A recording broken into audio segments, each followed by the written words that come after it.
Hello everybody, welcome back to Mystic Islands trading card game. Today we're doing another starter deck overview. Last time I did Dwarven Seas, 36 card starter deck right here. All of these available on the Gamecrafter, link down below, first thing in the description. $13.99 each, come with 36 cards. It's a ready to play deck. You just need to get your Chaos Crystals, which is your resource. Imperial Woodlands is something we haven't looked at yet, and Mystical Death is something we also haven't looked at yet. Now, I was having trouble deciding which one I want to do first, but I decided we're going to go with Mystical Death first, so this one's going to be the last one reviewed, probably the next video. I got to get these up, and I want to keep uploading for you guys, so, you know, let's do this thing. We got Mystical Death. Now, on the front here, this is Ritual Madness, an ability card for the mages. I will show you that. It is, of course, inside this starter deck. Here's the deck list, just in case, you know, you buy more booster packs or buy anything else, like have other cards, and you want to remake this deck, you know, just for fun or whatever you want. Of course, you can do that. Here it is. Your rare. There is 2 rares in each starter deck, one for each faction included. This one is Ritual Madness, a mage ability card. It's a permanent ability card, so it stays on the battlefield until it is destroyed or countered. And it says every time your opponent draws a card, they lose 1 health. If this card is destroyed, add 1 Chaos Crystal to your stash, which a Chaos Crystal is your resource. So you basically are paying 4, and then if it gets countered, you get 1 back, and you get the ability every time it happens. Ritual Madness. Boom, that's our rare right here. And our second rare is going to be Aged Skeleton Soldier. I pulled him in the holiday booster pack opening. Man, he can be beastly. The whole idea of the skeleton faction is to sacrifice your skeleton creatures because they're already dead, and they basically benefit you when they die, if I can explain that the right way. So this guy's a prime example of that. He basically cost 5 crystals, but his attack and defense are not numbers, they're X's. That's because it says this creature's attack and defense are equal to the amount of skeleton faction creatures in your graveyard with a limit of 7. So like, let's say you have 7 skeletons dead in your graveyard, you can play him. Now for 5 crystals, a 7/7 is very good value. So you just got to make sure you kill your own creatures first, which I'm going to show you a deck in the future that I created that pretty much makes this guy very powerful. And he's our second rare, so that's our 2 rares. We have a common, Struggling Scout. Now, he has 2 abilities on him.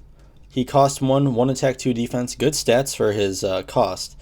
But he is also untapped, so he comes out ready to fight, ready to block, whichever one.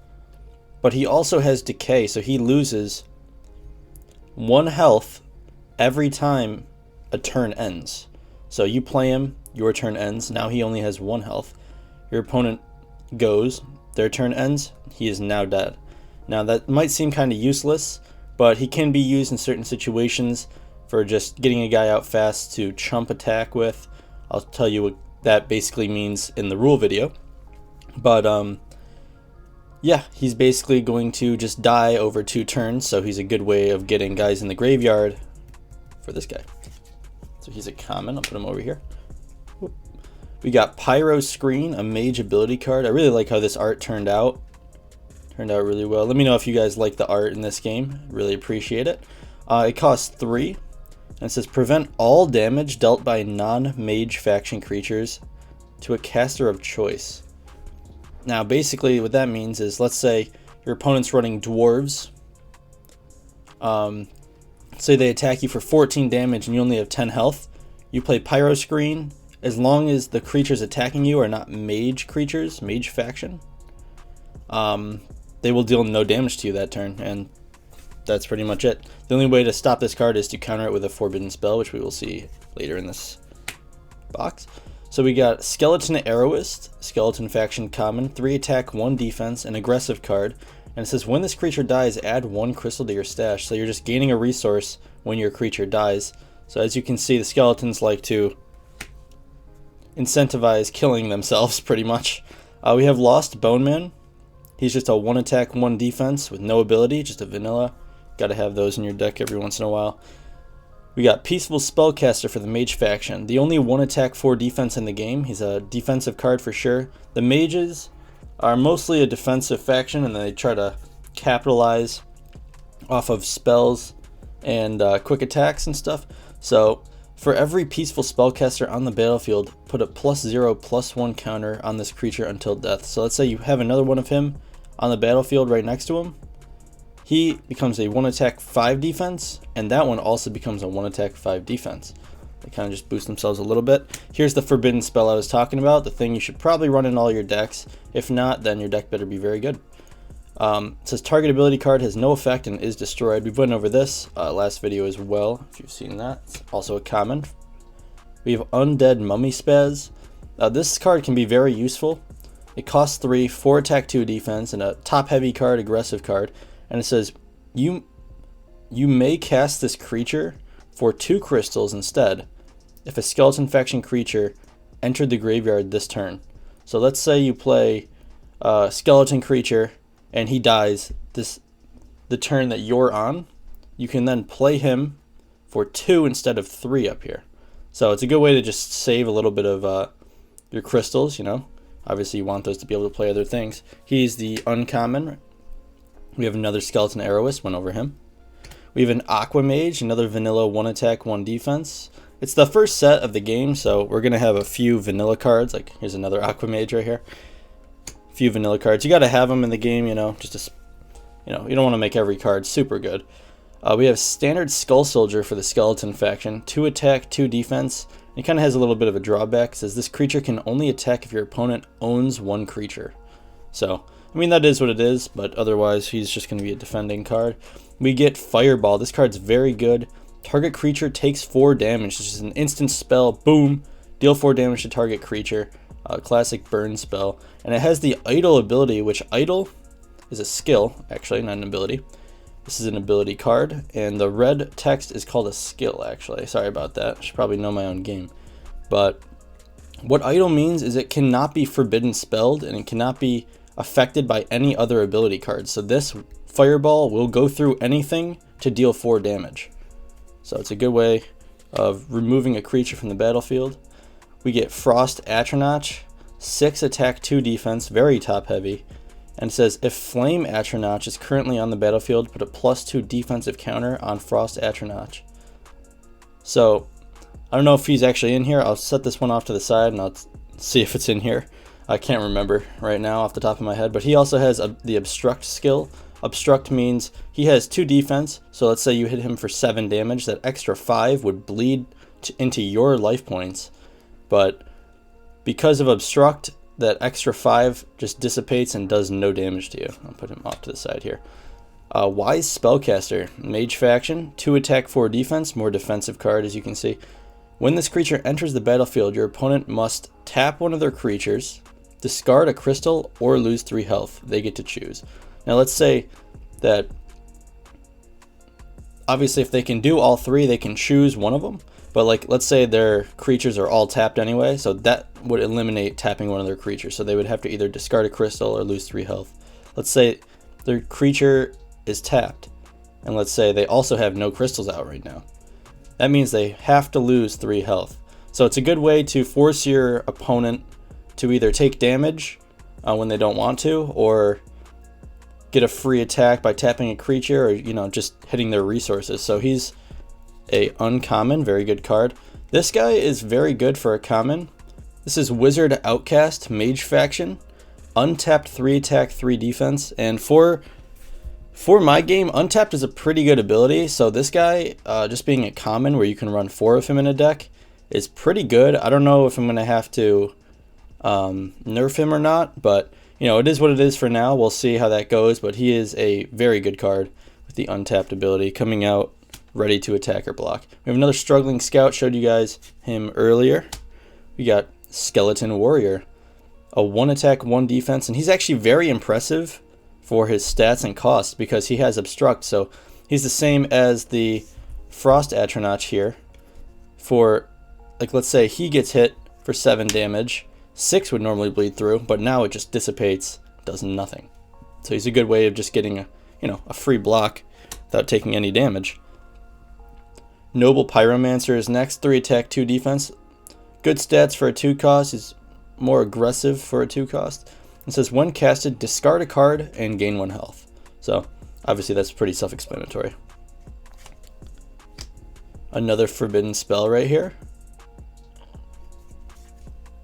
And here's Flame Atronach. We do have him in here. So this guy is pretty cool. Now I'm going to have to explain him because you guys will not know what amber means right now. So let me explain. He costs 5 attack, 2 defense. So very top heavy, actually kind of weak stats for a 5 cost. But his ability makes up for it. So he has amber. So players in the game are called casters, referred to as casters. And basically every time he attacks and deals damage to a caster without dying, he gets a +1 attack, +1 defense counter.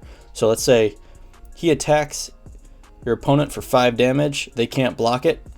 He's now a 6/3 permanently. And there's a limit of 3 on this, so it doesn't get too out of hand, because during playtesting it was kind of nuts. He got to like a 10/7 or something like that, which is too much. But his ceiling is an 8 attack, 5 defense, which is very, very strong. And you got to stop him early because his health is not the greatest. Same thing with Frost Atronach. Now, what I was talking about was this guy's ability goes hand in hand with him. So if you're going to put him in a deck, probably put them together. As long as this guy's on the battlefield, while he is on the battlefield, he gets +2 defense. So that's pretty cool to see. He is an uncommon as well. He is a common. Boom. Gloomy Mage, 6 attack, 4 defense with kind of a unique ability here.